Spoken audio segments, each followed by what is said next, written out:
През 2023 и 2024 година, чрез местната инициативна група Берковица Годечи Драгоман, фирмата на Апостол Иванов от Берковица кандидатства и печели проекти за модернизация на предприятието му за дървообработка в Берковица по мярка инвестиции в технологии за лесовъдство и в преработката, мобилизирането и търговията на горски продукти.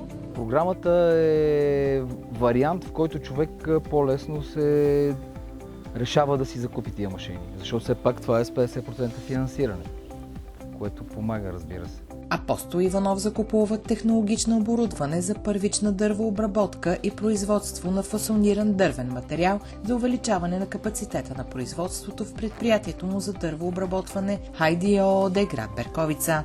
Всичко се извършва на стари банцези, които са с ниска производителност и много изискват работна ръка, която я няма. Машините ни помогат много в производството. На обща стойност 94 850 лева е закупен хоризонтален банцик за трупи и хоризонтален банцик за листене. С машините сме много по-конкурентоспособни, качеството е много по-високо.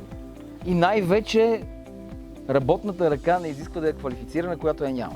През 2024 година Апостол Иванов закупува по същата мярка двойно зарелващ циркуляр и циркуляр за напречно рязане на обща стойност 53 650 лева.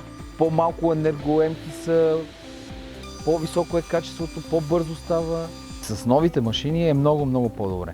С помощта на местната инициативна група и закупените машини, фирмата на Апостол Иванов става по-конкурентна способна на пазара. Ние сме много доволни от това нещо, защото тя наистина ни помогна.